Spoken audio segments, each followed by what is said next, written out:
走进现实生活，讲述离奇故事。大家好，我是小陈，欢迎观看陈风故事。月落乌啼霜满天，江枫渔火对愁眠。已是10月深秋，杭州市区的香积寺夜晚一片霜寒之景，正在熟睡的僧人却被一阵敲门声给吵醒。原本宁静祥和的佛门净地，却响起了阵阵警笛声。谁呀？大晚上不睡觉？开门的小沙弥修行不到位，正想发泄心中怒火，可当他看到面前站着身穿警服的民警时，顿时愣在了原地。为什么警察会来寺庙，而且还选择深更半夜？小沙弥虽然年纪很小，可是却不是不问世事，更知道警察是做什么的。他心里疑惑不已，难道是寺庙出了事情？他上下眼皮跳个不停，很想说服自己看到的都是假象。可是眨了眨眼睛之后，眼前的景象也依旧没有改变。小沙弥就知道一定要事情发生，毕竟警方深夜到此，总不可能这个点来拜佛烧香的吧。不等小沙弥去通报，一行警察直接进入了寺庙，并朝着后院禅房走去，脸上全都是严肃的表情。很快，一个年纪不大的僧人在民警的押解下被带出香积寺。围观的僧人沙弥见状，纷纷露出了难以置信的表情，因为被带走的不是别人，正是当地最德高望重高僧释维迪。释维迪此人对于寺庙和附近的人来说都不陌生，相反还十分熟悉。他为人谦和，做事谦逊，大家对他的印象都非常好，觉得他对什么事情都处变不惊，好像不管发生再大的事情，他也总有办法解决。因此周围的人对于他的评价也比较高，还有不少人慕名来找他，可谓是名利双收。只是小沙弥们不明白的是，警察为什么要将释维迪带走调查？一个广结善缘、深受百姓们爱戴的高僧，到底做了什么违法犯罪的勾当，竟然落到如此的下场？被捕的时候，释维迪也再也没有了之前的意气风发，整个人好像瞬间沉静下来，好像有无数的话语想要解释，可是最终却什么都没有说，只是低着头颅，不敢面对眼前的事情。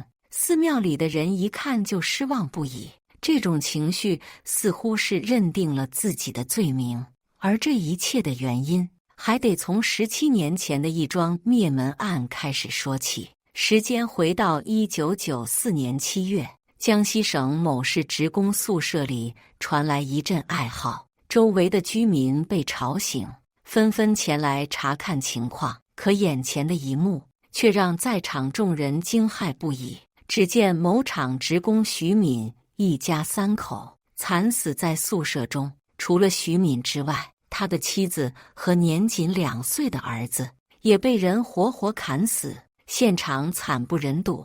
3人死状更是令人骇然。徐敏平时为人不错，但是脾气稍微有些大，也和一些人闹过矛盾，可是都不是什么大事情，不到灭口的地步。可是明显3人的死状也像是遭到了人为报复，而且大概率是个熟人。警方经过调查后，很快锁定了凶手的身份，一个叫王军民的男子成为警方怀疑的对象。王军民和徐敏一向有矛盾，且性格暴躁，有与人打架斗殴的前科，而且王军民还有好色。徐敏的老婆李某长得不错，也和王军民在一个工厂。王军民看上了对方，多次跟李某套近乎。李某因为已经和徐敏结婚，所以对于他并不想搭理。他也看出了王军民的意思，就更加不想理会，于是多次拒绝王军民。不管王军民说什么，李某都当作不在意。王军民有时候还会送他一些礼物，李某也不愿意接受。这也让王居民越发难以接受，同时对于李某也志在必得。于是在一个夜班的时候，他跟踪李某来到了他家附近，还将对方按在了树上，想要暴力制服。可是这时候徐敏及时发现，看到这一幕之后，徐敏也是怒不可遏，两人同样脾气不好的人当即打了起来。最后要不是邻居及时发现，可能后果不堪设想。这之后两人虽然没有再打架，可是梁子却也结下了。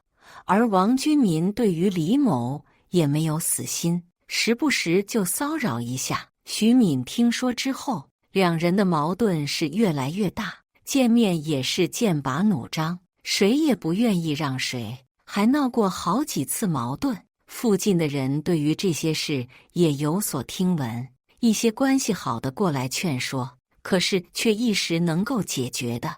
二，随着徐敏一家的出事，大家的矛头也自然而然转向了王居民，所有人都觉得他的嫌疑是最大的。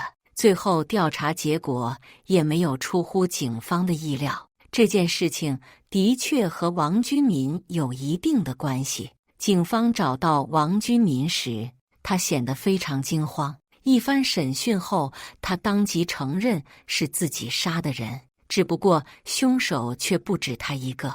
原来王居民为了报复徐敏，特意找了一群狐朋狗友，几人本想教训徐敏一顿，可几杯酒下肚，瞬间上头，最终为了证明兄弟情谊，干脆决定杀人。就这样，一场骇人听闻的灭门案上演了。事后，警方很快就将涉案的嫌疑人一一抓获。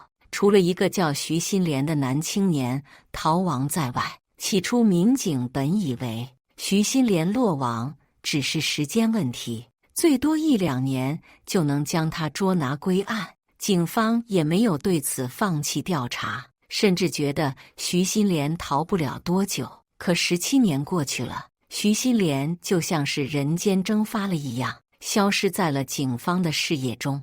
警方四处追寻，但是徐新莲还是一点消息都没有。不过，警方也没有因此放弃。直到2011年，警方通过徐新莲的弟弟徐新湖发现了一个线索。不久之前，徐新湖通过做生意发家致富。可他的资金来源却很可疑，是一个浙江僧人释维迪给他的，而这个释维迪与徐新湖关系匪浅，每到过年过节都会进行长时间的通话。一时间，警方忍不住怀疑释维迪就是逃亡在外的徐新莲。可一番调查后，这个猜想却被推翻，双方的信息相差太大。徐新莲是一个心狠手辣的杀人犯，初中辍学就在社会上游荡，而释维迪不仅是浙江大学本科毕业的高材生，更是德高望重的高僧，某寺庙的主持。民警实在无法将两人相提并论。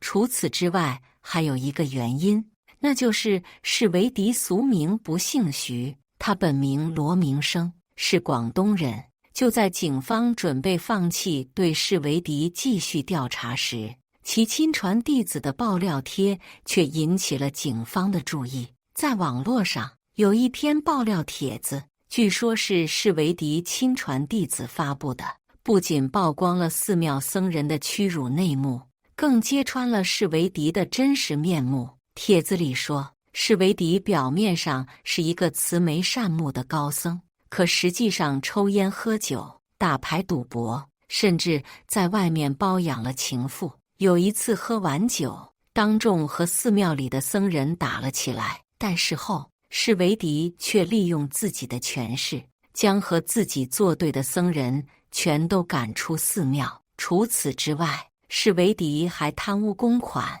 原本预算300元的修建工程，他却花了整整2000多万。这其中大部分都进了他私人的腰包。看了这个帖子后，警方顿时对释维迪产生了怀疑。如果这些是他的真面目，那么他很有可能就是逃亡在外的徐新莲。如今警方只有一个疑惑没有解决，那就是施维迪的本名到底是不是罗明生。根据施维迪的资料显示，他的老家在广东，父亲还在世。于是民警立刻赶到广东，并且找到了罗明生的父亲。可当民警询问其有关罗明生的事情时，这个看起来普通的老人却顿时露出了惊恐的表情。你们是什么人？问我儿子的事干什么？老人似乎对民警非常防备，直到警方掏出证件，确定了自己的身份后，老人这才松了一口气。民警见状，趁热打铁询问罗明生是不是出家了，籍贯是否在广东。谁成想，老人在听了民警的话后，下意识后退了几步，额头更是出现了几滴汗水。他咬紧牙关，思索一番后，好像下定了决定，这才开口。可他随后的一句话却让民警毛骨悚然，真相也随之慢慢浮出水面。我儿子罗明生早在9岁那年就去世了。如果老人的儿子已经去世了，那么施维迪又是谁？不等警方继续追问，老人继续开口，说出了一个不为人知的秘密。原来在2008年，曾有一个女人找到他，说有一个出家人在他家挂名，将来会为他养老送终。老人自从儿子去世后便没有再婚，一直孤单一人，家庭条件也不好，于是当即答应了下来。果不其然，从此之后，每过一段时间就有人给他寄钱，而他也多了一个叫罗明生的和尚儿子，那个人就是施维迪。至此，真相已经暴露，警方可以确定施维迪就是逃亡在外的徐新莲。于是连夜回到杭州，决定对其实施抓捕。这才发生了文章开头的一幕。伴随着徐新莲落网，一桩尘封了17年的灭门案终于告破，而徐新莲也要受到法律的惩罚。当初徐新莲作案后一路逃亡到了浙江，他知道只要自己去打工就会暴露，于是干脆另辟蹊径，出家当和尚。某天下午，他假装昏迷，倒在了一所寺庙门外，被僧人救下后，百般纠缠，卒子红成功剃度出家，当了和尚。出家后的他担心被赶出寺庙，于是每天捧着佛经钻研，结果还真的让他研究出了不少东西。随着佛法不断增进，他竟然成为了寺庙住持，并且一步一步变成得道高僧。可谁也没想到，一个得道高僧背地里竟然是杀人犯。如此荒唐的真相被揭露，许多信徒内心的信仰崩塌，再也无法相信佛门教义。至于徐新莲，他已经构成了故意杀人罪，但考虑到不是主谋，因此最终虽然被判处了死刑，但却缓刑2年执行。2年后，他缓刑期满，被改判为无期徒刑，剥夺政治权利终身。感谢大家的观看，欢迎大家在下方评论区讨论。如果你喜欢这类故事，记得点击订阅陈峰故事，并分享给更多的人，这会对我帮助很大。再次感谢大家的观看。